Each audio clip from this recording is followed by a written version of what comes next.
Good evening. Welcome to the Qualk Show and happy Saturday night. On tonight's show, we are going to talk about all aspects of the fostering system, the trials, the tribulations, as well as the rewards that come from this selfless act.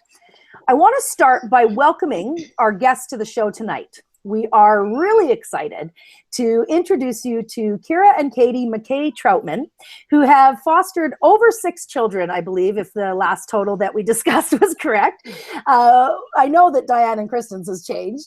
We are also extremely happy to have Chanel Boone in the house again. Chanel was in foster care growing up as an older child, and she's going to be here tonight to give voice to what older children go through within the foster system. And back again, we are starting to make a habit out of this, ladies. We have Diane and Kristin Ponus back on the show. They have fostered 4 adorable children and are now expecting another child on the way. And they have some breaking news to share with us tonight as well. Welcome to the show, everyone. Thank you so much for being here tonight.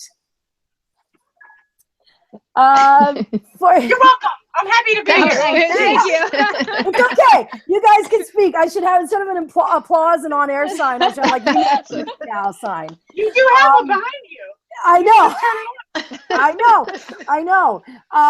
So See what I'm talking about. for our exclusive Qualkie Talkies in the second half of the show, we're going to have a much more in-depth look at some really pertinent questions, concerns, things of that nature that people would like answered by our wonderful cast tonight. And basically, I'm just going to give you a quick run through of how to become a Qualkie Talkie member if you haven't already. You're going to go to thequalkshow.world.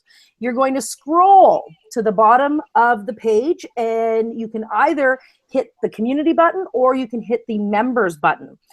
Once you hit the members button, it will ask you to sign in, or if you are a new member.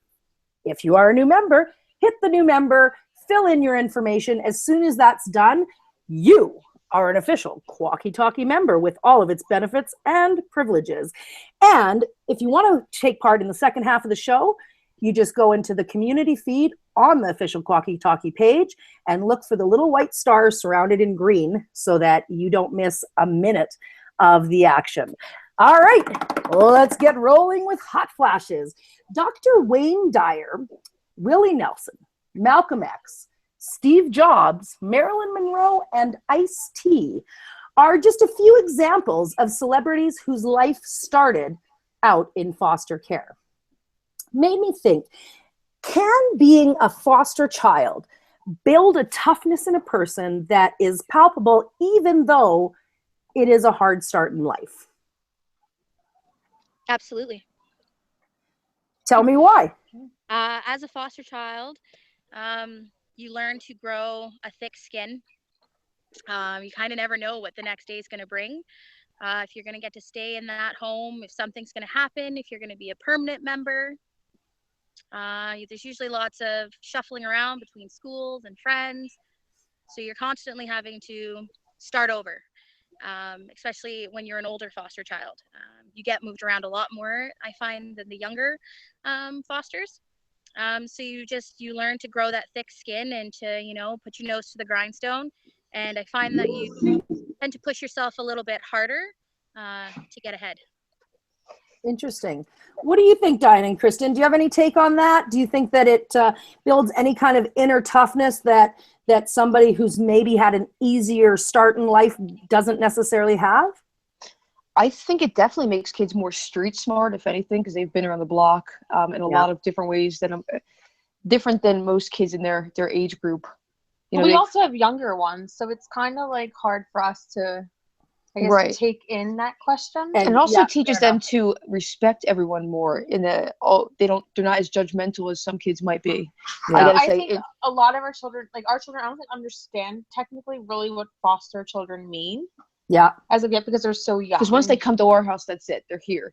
Yeah, until exactly. Reunification, if not, we adopt them. But other than that, I think it does make them pretty tough. Yeah, I mean, it really does. It really I opens them would up think to that it does, you know, like how could it not in some ways, right? Because they build a wall, like we do to accept children. They have to build a wall also to, okay, well, what if I don't stay here? Then I can't get too attached. And we see some of that pushback a lot as they get older. Yeah, they kind of push the limits. Around like 5 or 6, they start that wall.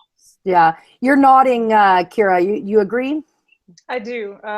A lot of our children, we've had anywhere from 2 weeks old to 7 years old.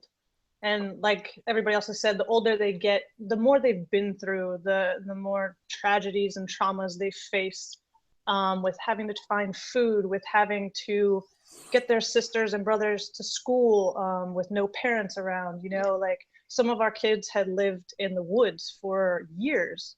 You know, like most of our kids know where the homeless shelter is down the street and how to get there at the age of 4. You know, so like there's definitely like they have to grow up quick and they have to learn to be independent, and I do think that makes them stronger. You know, kids that are a lot younger, or who have had a steady home and steady meals, steady anything, don't know how to fend for themselves without somebody telling them to do so. Whereas a kid who has not had steady anything can, when they're hungry, find something to eat. When their sister's crying, figure out what it is that they need, or it really know how to just be an adult as a kid, really. Right. So yeah, they parent their siblings. We say that all the time. We'll say we have a 6-year-old going on 23. Yeah, You know, and we always we always have to remind them like who's the parent. Yeah. We're the parent. We say that every day. You're not boss. You're the boss. It's a daily struggle. Yeah. They're like, what are you talking about? I've been taking care of myself. You can't start telling me what to do now. Right. Yeah. So it's take a step back. You're only 4 now. We're the adults. You know, you don't boss everybody around. We're the parents. Yeah. I know it's hard for them too. Like they have to learn to juggle, you know, once they come into a loving home, a consistency, like they do want to parent, and they do want to parent even the other kids that you have that aren't their siblings. Right. So it's a hard struggle for them to kind of take a step back. Yeah. And like you said, it's a constant reminder every day. Who's the parent? Like, you just work on being a kid, you know, let's do your homework, let's have fun, let's go outside, let's play some, you know, board games, you know, like try to, you know, move their developmental status back. Well, yeah, because you can just imagine that they have literally been in a parenting situation from like the age of whatever, a toddler or 3 or 4 up, you know. That's, I keep saying wow, but it's because my 5-year-old nephew is amazing and wonderful, but I can't imagine him being the parent in a situation, you know, and that these kids have to do that at such a young age it's heartbreaking. But like you said, I mean, maybe it gives them a more sturdy start in life in some kind of twisted backwards way.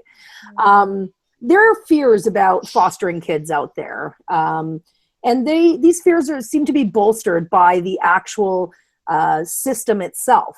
People talk about going to the information classes, and often potential foster parents leave this class feeling confused and fearful of foster kids. That can be a nightmare, according to the information class.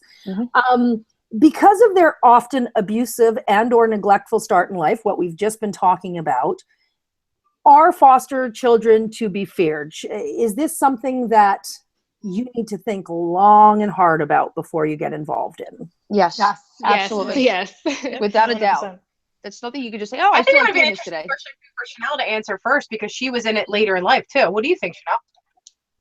I think that you shouldn't go into fostering unless you're ready to commit the rest of your life. It's not a short-term commitment. Being an older child, I was pushed around to a bunch of different homes, and when there's no homes available, you're either on the street, you're lucky you can find a group home, but none of it's pretty. And it's just it's really difficult. So especially being the older child, you never know. So for those who are wanting to foster, you need to come to it completely open. I know a lot of people, you know, when they hear the stories, or, you know, they first hear about what the child is coming from, some cases turn other people away. They go, oh, well, that sounds really heavy and I don't think I can get into that. But some of these children, some of the hardest cases, if you're willing to dedicate that time and show them real love, because I guarantee you a lot of these kids have not felt that real love before, you're going to find something so amazing in those children. It's going to be so rewarding, and you're going to find a love that you never knew existed. You're going to find an entire life you never knew it existed. And that can be from the hardest cases. But you have to go in completely open mind. And I would say go in there not thinking, oh, I really want to try and foster a boy, or I want to foster a girl, or going in with an age in mind. Being completely open to seeing who you connect with, because every child is different and every story is different. Right. Interesting. I agree with So that. do you think that it's a good thing that people leave questioning then, Diane and Kristin, or Kira and Katie, from the standpoint that put the fear of God in you of what the worst case scenario can be, and then decide if you want to do it from there? Well, we took the classes like everybody else to do this. And that's why we wrote in the blogs, because we're helping people after the fact say, okay, well, what we didn't learn in class is what happened. Nothing that we had gone through did we learn in classes on this. It doesn't prepare you for what you're really facing when you're actually in the situation, is what we find. I think no matter what, there's always going to be questions. Of course, we've had all different situations. We had children that were raped, that were drug babies. That we had our 4-year-old little girl that we're going to be adopting in a couple months. She was placed with us expecting her to pass away. And they told us she only had days to live, and here she is, and she's amazing over 2 years later. And you have to do it to just help the child. If you're doing that to take in a child to help just that one instance and take it day by day, that's something you're never going to learn in a class. You just have to do it. People say, well, I want children, that's why I'm doing this. You got to take that out of it, because you got to do this to help children, and eventually you may be able to adopt or what have you, or maybe a forever home. But you can't go into it that way if you're going to foster. You have to expect for it to maybe not be permanent. And that's okay, because at this time period, I helped this child. And it's okay that they had to go to another home, or they were reunified, because at least at this time, I was a positive part in their life. And they'll always remember you. Yeah, I was going to say, are you allowed on any way, shape, or form to have contact with a child after they leave your care and go back to their parents, or whatever the case may be? Yeah, it depends. It's up to the parents, up to the foster parents. There's my first set that I've fostered, I lost contact with them for over 10 years. They found me on Facebook, and they're 13 and 14 years old, and now we live a mile apart. We didn't know it, and they're adopted, and it's a great situation. They were put back into the system when I thought they were reunified. But they're, the adoptive parent, it's up to the parents that they're with, is apparently what we were told. Yeah. Okay. Interesting. So while we're on that subject too, out of curiosity, what kind of resources do they offer you? If you're in a situation with a foster child that behaviorally just can't, assimilate, or they're not really connecting with you, where do you go for those resources? Do they allow you to use like a private therapist? Do you have to use the state therapist? Does the child have resources, or are they on like a regimented mental health schedule to kind of help them assimilate? All the above. Yeah. All the above. There's state, there's local, there's private. It's whatever the insurance covers. It's DHS workers. It's our agency workers. We had a child at one point where we thought we were going to adopt her, and her mother kept every year having more and more children, and she was the oldest. At this point, I think she's oldest out of 5 or 6. And she won't allow herself to be adopted, and she wouldn't allow us to adopt her because she swore that her mother's going to come back and get her. Why does she keep having kids if she couldn't even take care of me? And they actually removed her. We had to agree and had her removed to go to a mental institution because she couldn't cope with. And that's something we cried for a very long time. I would imagine, yeah. We had her for 2 years. And it was beyond our control. It was stuff that was happening, and that they wouldn't terminate the rights for her to move on. In the meantime, she's still not adopted. No. And she's been in the system for 6 years. Wow. And it's those type of situations. I mean, there's systems there, but there's some kids that just need extra, that you can't help them in the foster home. And you've got to be able to accept the fact that we say it all the time. We can't save everyone. You can't, unfortunately. And it was affecting our other children. No, go ahead. We just had a situation recently where when we took in the 3 that we just couldn't help. all of them at the same time. And it was just because we knew we couldn't devote ourselves completely to what they needed, that we had to do something about it because we weren't being fair to the kids. And it's so hard to make that decision too. How do you say no to a child? But then how do you push away the other kids so you can help more children? And you need to focus. Or the one that was placed with us that's 4 years old now, she was placed with us expected to pass away. 6 months later, they asked us to take her brother who's severely autistic. But the 4-year-old was 2 years old, still in formula, and she had severe medical needs. Yeah. So we had to say no because of if he's also special needs, you can't. We had to focus on her, and we also had 3 other kids in the home. Yeah. So there's a time where you have to say, okay, right now is not okay, and these kids that are with us are the most important. And I mean, I commend you guys to even knowing that, because it took us a long time to say that we can't help certain kids. Yeah, it was a lot of long discussions, a lot of crying. Yeah. Yes. But once we finally realized,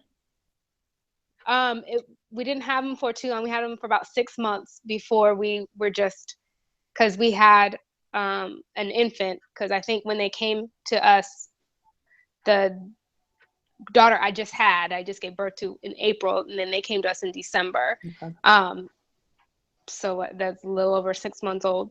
Okay. And then, so we had her, we had our son, and then we had the 3 of them. So it was like a lot of little ones, and then a lot of different kind of behaviors. Each one of the 3 had different things up with them. Like, the 4-year-old literally did not talk.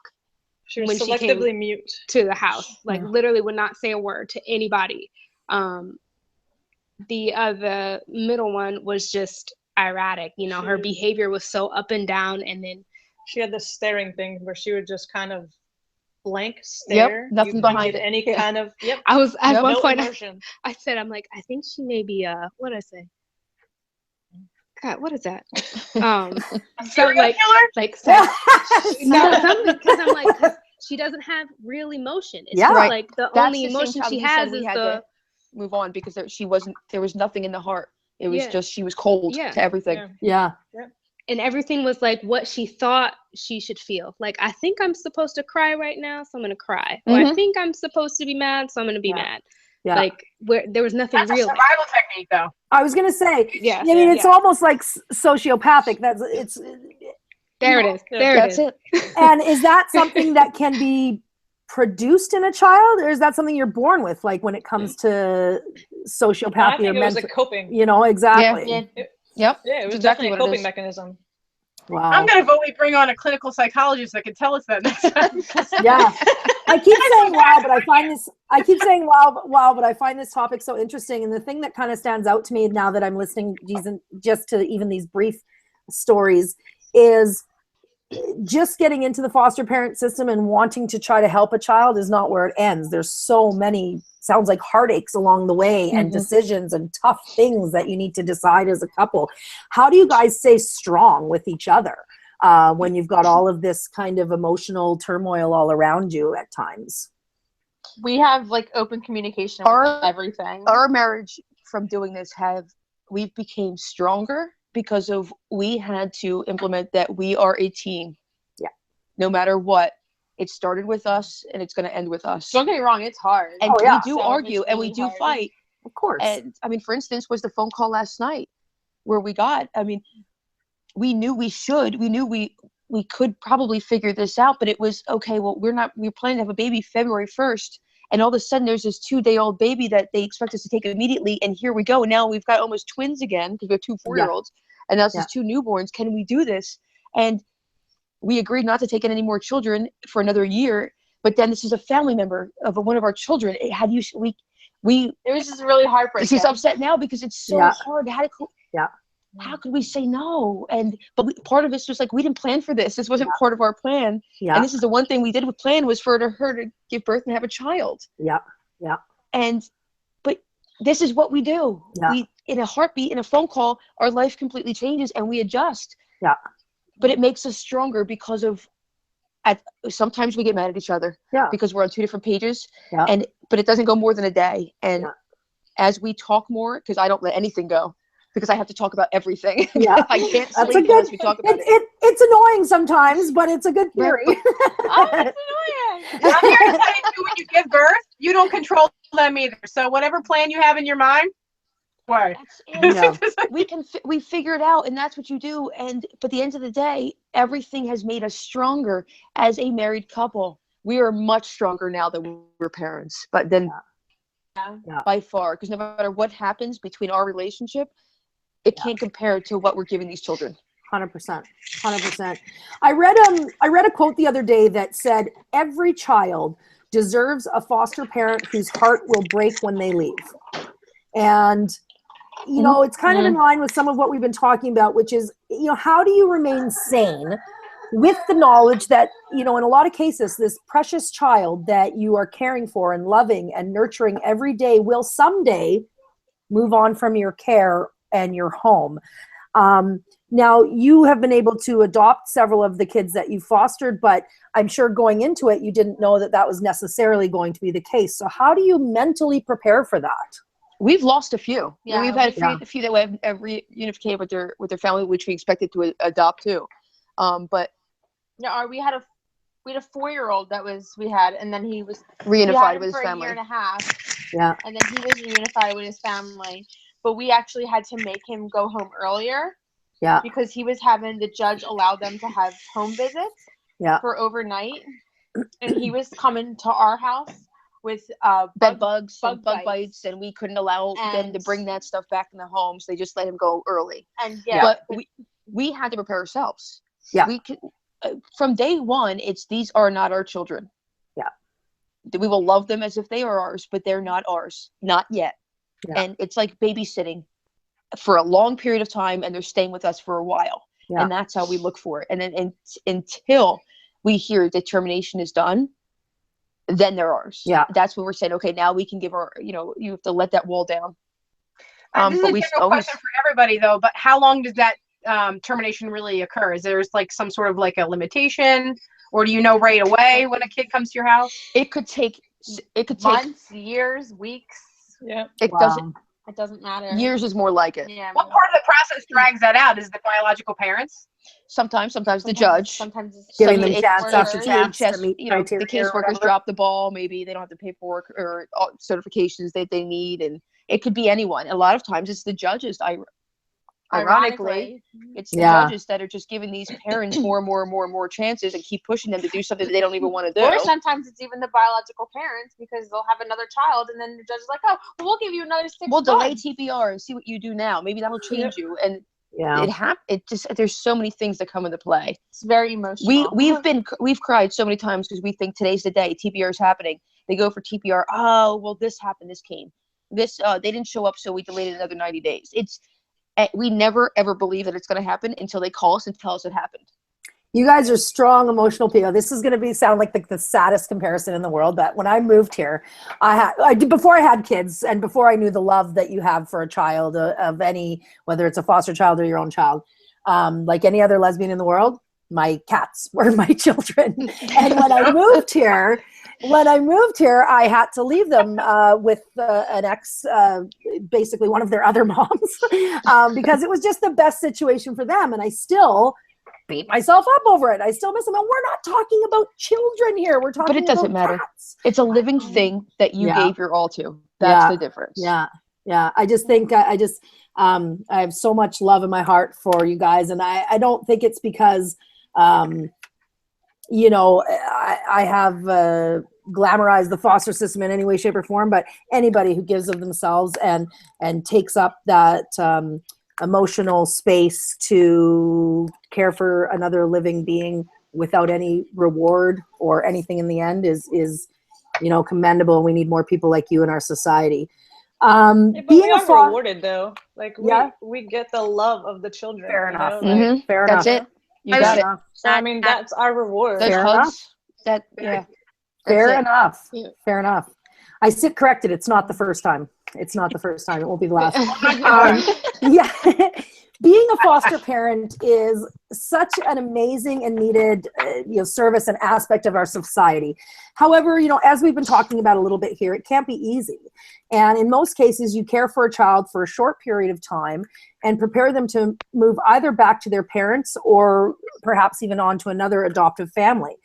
And in some cases, these amazing foster parents are able to adopt the children that they cared for, loved, and nurtured. And a lot of people in the chat rooms and the conversations that I see going on around this topic, they want to know how they can get involved with fostering, as well as whether it is the right move for them. And I think we've already kind of discussed your stories a little bit, but I want to get to know you guys a little bit better. And I'm going to start with you, Kira and Katie, and tell us a little bit about your story and your family and how you got started, you know, in the foster system. So it all started pretty much with me. Like back in college, I did an internship with a foster program where I went to school, and I just fell in love with foster children. I mean, you know, they make the best of what they have, and their coping skills, and just, I don't know, they're just magnificent. Like it just, I have a sweet spot in my heart. So when I met this beautiful woman beside me, that was the first thing pretty much I said, you know, like, I'm getting a little bit older and I want to have kids, but are you okay with adopting? Because fostering to adopt is something that I really want to do. And she said yes, but we would have to wait a little bit longer. I made her put a ring on it first. We're good.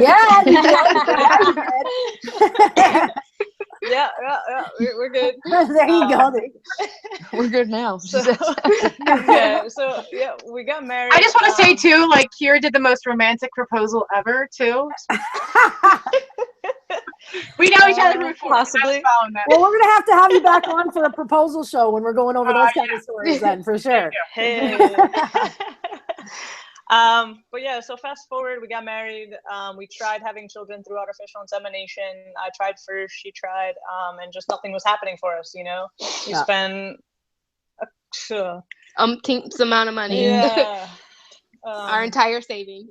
And some of my retirement. But, you know, and so, you know, we literally sat down and had a conversation, you know, how important is it for us to have biological children? And, you know, like, we had gotten to the point that, well, I had always been there, but she finally caught up to me. And she was like, you know what, like, it's okay. Like, I really want to be a mother. And so that's what we went in. She's great with kids. I'm great with kids. And so we just went to the meetings and said, hey, sign us up. We went to the training, and then what is it? We graduated our foster parent training in October, and we have our beautiful son in January.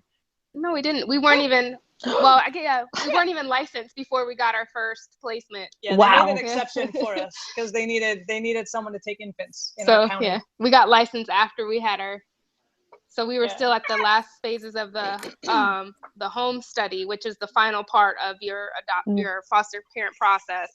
And we were in the final phases of the home study when a little 2-week-old boy needed a home right away. Blue eyes. That's what gets you. There's emergency placements. So I drove in the middle of a snowstorm. There was already about 3 inches of snow on the ground, and I'm driving through it trying to get to him. And so, like, there's just something amazing about when they place that little kid in your arms for the first time. Like, you just let them know you're safe now. Melts. They just kind of, it's kind of like they get a breath of fresh air because they can feel it, you know, like, because everything around them's tense. Like, even at 2 weeks old, everything around them's tense. You know, there's people arguing this, that, and the other, and you know, they don't have consistency. Even more so at that age, because I feel at that age, all you can read really is energy. All you want is comfort. So exactly. So as soon as like I picked him up, put him in my arms, and like I kind of melted too, but he just kind of, you know, like he let the sigh of relief out. Oh my god! And then it was over. It was game over. Them big blue eyes just. Oh like, wow! Guess what? We're taking over. So that's so amazing. He did. That's so amazing. So after that, we had when he was about 4 months old, we got asked to adopt a 9-month-old little girl. And then with her, the adoption fell through. That's one of the stories of being a gay interracial couple in a small county. Came in because the previous foster mom that had her was not okay with us. Like literally wouldn't look me in the eye when I would speak, would only look at Kira. Oh my gosh. And then when it was time to like schedule, visitations, she would just not try to schedule anything. So all right, well, much to the chagrin of my producer Stephanie, I'm going to throw all the rules out of the window and we're just going to go for an hour. We're not stopping the show because I'm just going to ask you questions as they come up and she can spank me later. But yeah. Please become a Qualky Talking member. Anyways, we put other good, great stuff up there that you're going to want to see. But I really think that this is a discussion that I don't want to cut off halfway through and we haven't even heard the stories yet. And what you just said brought up a question that I was going to ask in the second half, which is, and I didn't actually even look at it from the interracial perspective, but is it harder for anybody in the queer community to become foster parents? Is there loopholes? Is it harder to do? I think it is. It depends on where you live. Because we are out in the boondocks, and it's I think but it's not just like Maryland, it's like Pennsatucky. Virginia side. Yeah. We got cornfields right out the back if you want me to open up the window. We got some cows maybe roaming. Yeah. Nice. But nice. yeah, so I mean we have you gotta come back on the show and explain how you went from Philadelphia to San Diego to like bum F Maryland. Girl, don't get me started. Don't get me started, all right? Don't get me started. Yeah. But I mean, we have friends that gay couple in the city, and they have no troubles. They're literally like passing them out like this. They actually have 5 kids under 7. The youngest one is 3 months. Oh. Another question I had is for our transgender viewers. What about transgender people? Is that an acceptable, placement for foster kids, or is that still really up in the air as far as if they'll place them with transgender people? I have no idea on that. I haven't heard any cases. They have a LGBTQ, I guess now home. Okay. Yeah. For foster children that are LGBTQ. Oh, okay. Okay. Yeah. I just, like to think about anybody's situation that might be watching and questions that they might have that pertain to them specifically. So basically, are you guys going to look to foster any more kids at this point, Kira and Katie, or are you kind of done for now, or how do you look at that? Well, we currently have 2. Okay. One of them, they have asked us to adopt her, which we will. If that becomes available. But like the Ponce were saying, we don't know. Yeah. So it's kind of one of those things, like if it comes, yes, we would love to. She's actually the 4-year-old. She just turned 5. She was selectively mute when she came, and now she's like this big butterfly of emotions, and she runs around singing with me. And all she needed was love. Yeah, literally. That's exactly it. So I love it. But I think we will probably slow down and kind of focus on them because our youngest, our boy, who was 2 weeks old when he came, he's got some issues that we kind of have to figure out. Yeah. And then so we'll stay in the system, like we'll do respite and emergency placements and stuff like that, just so we can keep our license up. Certainly. But full-time placements until they are set and we feel comfortable that they're thriving, then we'll bring some more children in. We also I'm nervous about having, especially with them being young and they're now able to understand that they're here, but then when they leave, not understand that they left. And so I'm nervous about having that effect on the kids that we have here and our son and our daughter. And because they know that they're here and they love them just like we love them. Yeah. They're, a part of their lives, but then they can't comprehend that they leave. That brings up a great point, Diane and Kristin. How do you explain to your younger children? I mean, you're adults and you can wrap your head around the fact that you're just going to care for them for potentially a little while and then send them back to their parents or whatever the case may be. How do you explain that to the rest of your family and your kids and keep everybody emotionally, connected during all of that? Our kids, this was not their first home for any of them. They went to multiple, even the baby she's 3 now, but we got her at 9 months and they were all foster homes before here. So they kind of understood.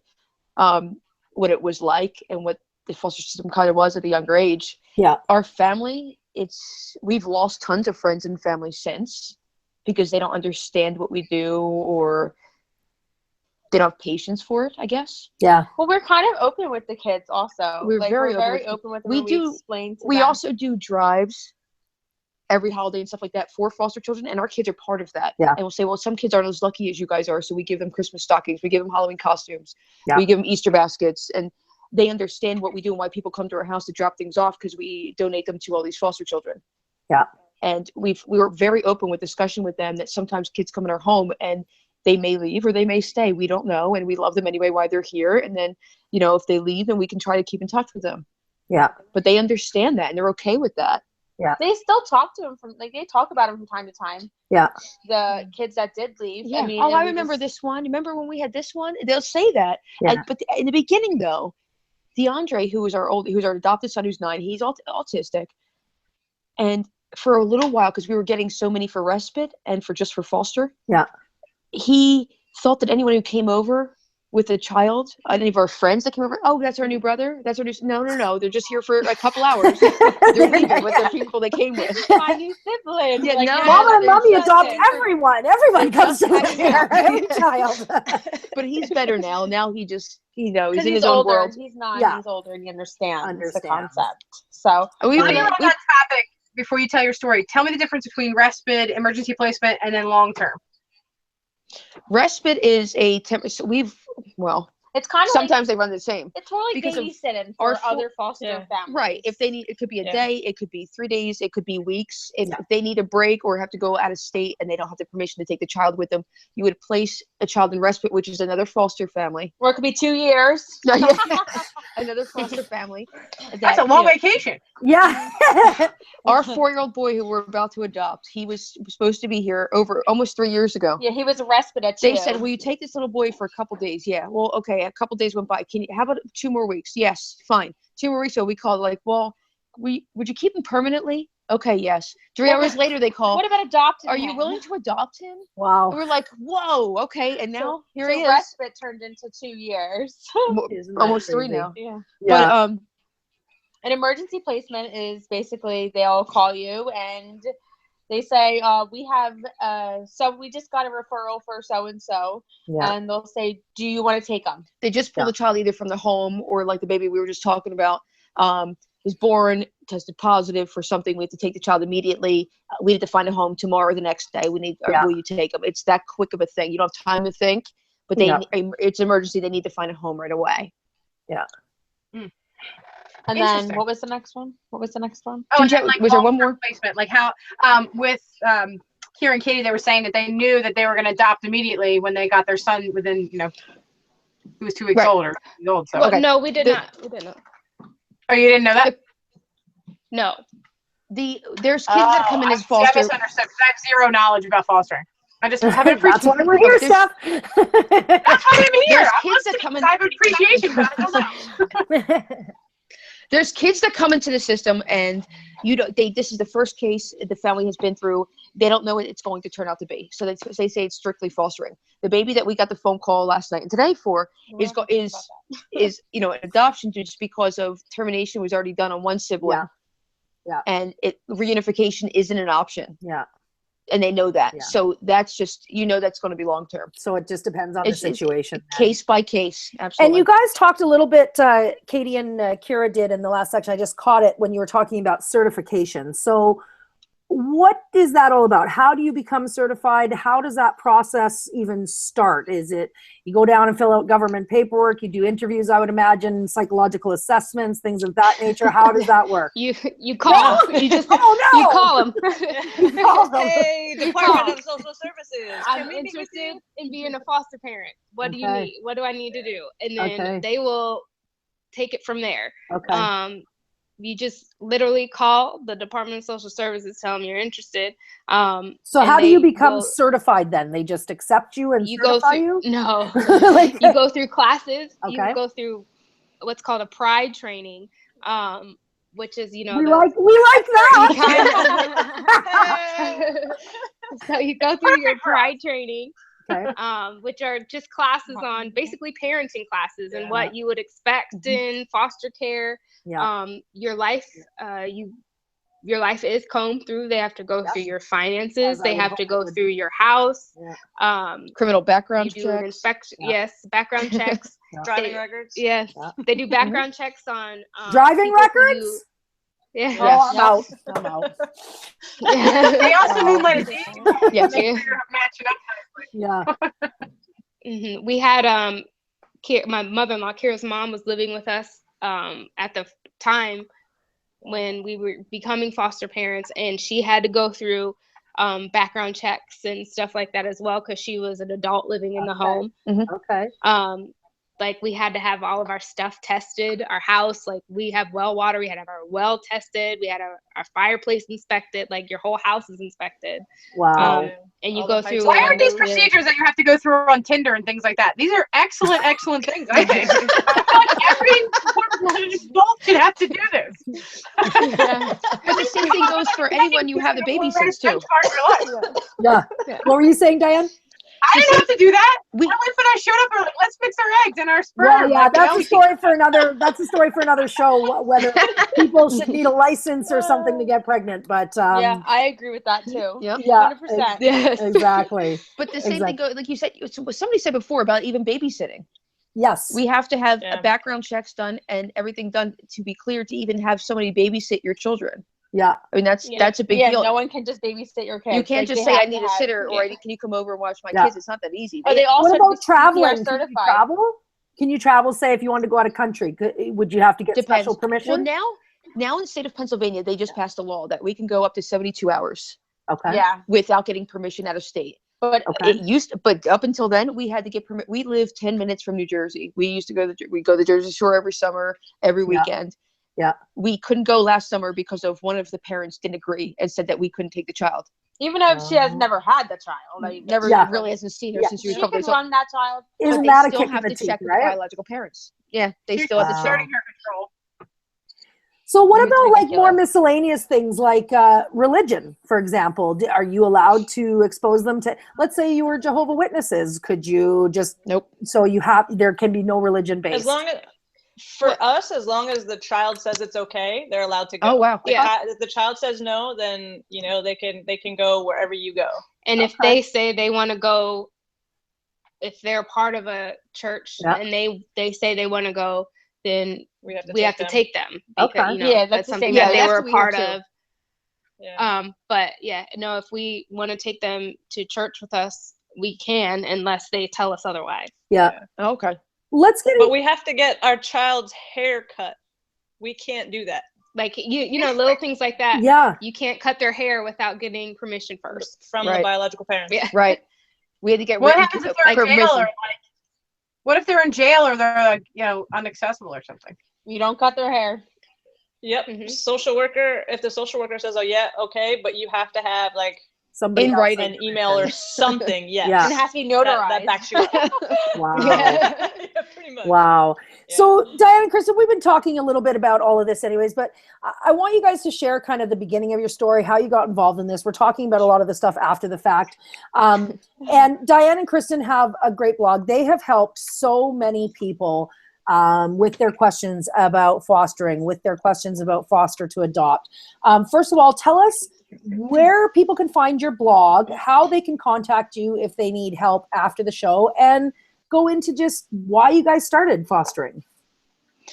We're going to start from the beginning. And let's start with the blog first. You can find your blog on Diane's Instagram on her profile page, right? Yeah, you do that. But it's I also included it in the descriptions of our YouTube. Oh, right. We're on it. We're on it this week. But everyone should take sabbatical from work. You get so many other things done. Yeah. And the only reason I didn't start the blog technically. We were asked by the next family to do a couple interviews, to ask us questions. And the only reason was because of people kept coming to us randomly. I don't even know how they found us. Yeah. Saying, how did you get into it? How did you do it? So we started helping people. Yeah. And then I asked more through Facebook, like I think people just seeing our pictures of the kids or us and what we're doing, or word of mouth, and it just spread like wildfire. Yeah. And what happened was the next family found us. They did a profile on us, and then I asked the next family said, listen, do you have anything on fostering? Because I have people asking me where they can read up on stuff and I can't find anything. Yeah. And they said, no. Can you write something? I said, sure. So we wrote this whole basis thing. And then she's like, people love it. Can you keep writing? So I kept writing and just kept going. And then eventually we kind of faded off because it wasn't in generalized. It was more of our situation. So then I branched off about a year ago to our own blogs. And that's that. Yeah. But we started, to get back to the original question, when we met, I was already fostering children. And the two that we talked about in the beginning of the show. Okay. I was fostering children, and they were reunified with family members. They went to go live with family members. And I had them for over 2 years. And the reason I technically lost them was because of my sexuality. They pulled the kids the day before the adoption was supposed to go through and threw them into a home where they ended up back in the system. And I had no idea about it. And it's because of where we live. It very, very conservative area.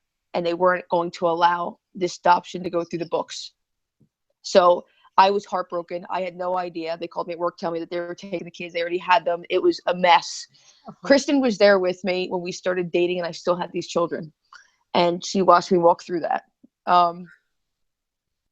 We took a step back. We took a step back from doing anything. I was hell-bent. I'm never going to foster again. I'm never going to have my heart broken again. I can't. I went through a deep depression. I was not myself for years and years. We progressed with our relationship. And then we got engaged, got married, did all that about a year after we got married.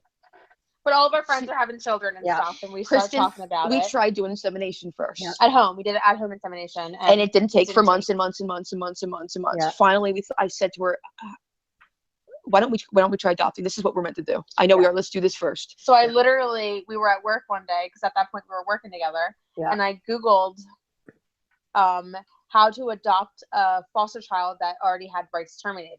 Mm-hmm. And they gave us a list of agencies, and I literally just picked one random foster agency. I called the phone number, and that's how we started fostering. It's called matching, where you actually get matched with a child who's legally free for adoption. And we thought, okay, that's safe for us, at least. Yeah. And that's how we found DeAndre. We literally found him on the internet. It was the PA SWAN website. The Pennsylvania SWAN, Adoption Exchange. It's a catalog of children that need to be adopted. And there's still children on that website till this day that we saw when we were looking for DeAndre. Yeah, older children. Oh my God. Yeah. And we found him, and he was 7-8 hours away from us. We sent our profile to his caseworker, and his caseworker immediately said that we think we found a home for him already, but then saw that we were 2 females and said, can you guys drive out here? And we said yes. And she said, because my sister is a lesbian, and I think this child would more succeed with 2 moms. Wow. Because he's autistic, he was nonverbal, and they had trouble finding parents that would be able to fit his needs. So we drove out there, and we fell in love with him instantly. He fell in love with us, and 6 months later, the adoption went through. But the rights were already terminated. Right. So after seeing that he went from home to home to home before it was hard for him to find a forever family because of his special needs. We decided to go into fostering again. And so it was 2 years later. No, a year later, we started fostering with the same agency that we adopted DeAndre through. And that's when we've had so many children over the past several years. Yeah, we started fostering in 2000. What year? 2012. 2012. And we've been nonstop ever since. Wow. That's until now. Until yeah. So tell us, I don't know if you guys want to get into it, but do you have some new news that you wanted to share today? So we have our son. If you don't want to share it, I just totally blew your profile. Nope, I'm sharing it. We're sharing it. This is it. So we have our son, DeAndre's 9, and he's adopted, obviously. We have 2 4-year-olds that are a week apart in age. They're not biological. Yeah. They're both going to be adopted in the next couple months. We have a 3-year-old. She just turned 3, and she'll be adopted. Actually, she's the next one. It'll probably be in a few weeks. We're just waiting for that date from the county. Yeah. And Kristin is pregnant.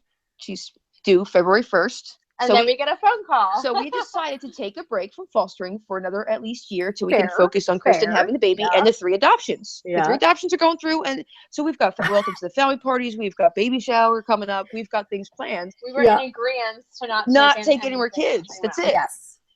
And then we got a phone call last night stating that there's a baby who is a couple days old, and he is a sibling to one of our children that we are adopting. So at first we weren't sure until today they called us back and said, please, we need you to take him.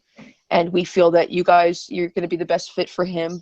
And I know you can do it. And you guys have the support system. So of course we said yes. And we were expecting to receive him on Monday. Wow. So yes, 5 now. And then in February will be 6. And we're closed. Our house is shut. Our house is closed. Yeah. That's it. So that's incredible. What was the this was something that we touched on a little bit earlier that I was interested in when we said sometimes it's up to the adoptive family or the family that ends up with the child whether or not they want to stay in contact with the foster parent at any point. What about the reverse? With any of your children that you have fostered to adopt, let's say at 18 they wanted to know their biological parent or find them or know information, would you be open to that? Is that something you'd support, or do you think it's a negative thing on their life? We're open to it now. We have communication with all the biological parents, except for the one that gave birth this week. Because she's the only one who didn't sign over her rights. The other ones literally signed over their rights to us. We have a special email address that for all of them, the but biological parents that send us baby pictures that we didn't have. We send them updated pictures, and because we want that communication, if they allow it for us, certainly. And for later life, we could say, if they come to us and say, "I want to meet them. I want to know who they are." Yeah. Okay. Well, here's your story. Here's what happened. And if you want to contact them, we'll set that up for you. Yeah. We don't want to deny them. No, we don't want to deny kids of their roots. It's not their fault, and they have the right to see things for themselves. Yeah. Is that like a similar setup for you guys too, Kira and Katie? Yeah, ours is an open adoption, so the parents can see them whenever they want. They have our contact information. They don't have our house number, so we always meet out in the community. Yeah. But if whenever they want it, I mean, they're more than welcome to meet us. But we kind of had a little bit of an interesting situation with our son's mother. Yeah. Tell us about it. Well, keep going. So we had stayed in touch with her. Like the Ponce were saying, he's got 2 siblings. Mom was pregnant again. So that would have been 4 children that mom didn't have. We had 1. We were going to get number 4, but mom ended up having an abortion, late-term abortion. But then shortly after that, she decided that she was going to kill off our son. Like in a movie. Yeah. Weird. Oh my gosh. All throughout the town. What are you talking about? Kristen's eyes. Stephanie was typing. She just turned back in. I would have never told chats when this is happening. Yep. So one day we're talking, I'm sending her photos, she's asking how he's doing, and the next day she posts this long Facebook message to everybody and she said, the foster, he passed away, he was put on life support, he had a seizure again, and he's dead. And so now she has everybody believing in the town of where we are that he is passed away. So we haven't heard from her. All her parents think that even the dad was locked up for a while and he lost our contact, I guess, information. Did you file a report with this? A police report or anything? A protective order? Is she psychologically okay? She's not anymore. Okay. Yeah, no, we don't. I mean, she doesn't reach out anymore. If we see her, we kind of go the other way, type of thing. I would move. How did I go to the grocery store with this kid? Have you changed his social security number yet? Yes. Good. That was the first thing we did. Yeah. Us too. That's what we do immediately. Yeah. Yes. Wow. But yeah. So, and then we found that she was trying to get money in order to support her habits. So she wanted like to GoFundMe, probably. Oh my. Some people have no shame, eh? They do. No. Shame. Yeah. Not only am I not going to raise my kid, but I'm going to try to bilk society, pretending that pay me more for it. Yeah. So many programs. They concentrate so many efforts on our families not being able to adopt and foster and give, go our ways about reproduction, but yet there's people like that What's the alternative? That's exactly. Legal. It's okay. Yeah. It's so legal. Yeah. Now, obviously, there's costs associated with supporting anybody who's living under your house as far as groceries and power and all that stuff. But is there any other costs associated with becoming a foster parent? Just really whatever. Fees? If you have any kind of special things that you would need to get inspected, that's it. Okay. Like we had to pay to get our well pump inspected, and that we had to pay for that. And but you have to pay for that. That's and I think really too, it. like, when you do have some of like your more behaviorally challenged children, like there are going to be holes in the walls, or with some of the toddlers, just like with any other children though too. Even for those of us that weren't considered behaviorally challenged, there was holes in the wall. So I mean that. Yeah. So, it's just. Those are just, you kind of get more so. Well, we had to pay for our home study. But we got reimbursed for that. Oh, did we? After adoption, after the adoption tax credit, and the adoption tax credit helps. But what we also noticed is that there's a lot of resources out there that we didn't know about until we started adopting. Even with the foster children, like our foster son, who's about to be adopted, he goes to preschool for free when it's a private school because he's a foster child. So there's so many programs out there to help these children. With some of the state insurance, if your daughter's or son's special needs, the state insurance will pay for the diapers. The insurance medical supplies. We found a lot of things that are support system to help people pay for more and more things. Which is very helpful. It is very helpful. Which is certainly not a reason to get into it. Just putting that out there to people that think they're going to get a big. But it certainly helps when you're taking on as many kids as you guys take on. Right. Yeah. Yes. That's amazing. I think that we've barely touched the surface on probably some of the questions that people have regarding these issues, and I just want to thank both of you guys, both of you couples, for coming on and discussing this really super important topic. And I would encourage anybody who wants more information to check out Diane's blog on her Instagram. I might even say write to them if you have. They're going to hate me after the show, but I think that we're all here to help each other, and especially when it comes to kids and providing a better future for the kids that are out there. Chanel, we lost along the way somehow. Chanel was coming to us from on location today, and obviously lost cell service. And I really wanted her experience represented on the show today, because her point of view was from the older kids that that are in the foster system, which I think is really important. A lot of people are focused on the babies, the toddlers, the younger ones, wanting to help them. And I really wanted to give a voice to the children that are a little bit older that are in the foster system and maybe aren't the ones that people want to adopt as readily or care for as readily. And maybe we can arrange with Chanel to come back on a future show and just speak to that. We have a blog. We have a viewer from Australia actually that submitted a blog to us that I'm going to build into our website. So she talks about her experience as a foster child, especially the later in life, and now she herself is a foster parent. So exactly. That's good. That's great. Yeah. And we are an international show, believe it or not. We have fans all over the globe, including places that you never would have thought of in your wildest dreams. We have fans in Iraq. Shut the front door. Yeah, exactly. And actually, we have quite a big following in Australia, England, places like that. So check out our website at thequalkshow.world, and you will see Casapia Marie's blog from telling us a little bit about how the foster system works in Australia and giving a voice to how things work in other places of the world, not just in North America, which is where we're focused on because that's where we're from. I should have that posted by tomorrow. You're going to post it tomorrow. Okay.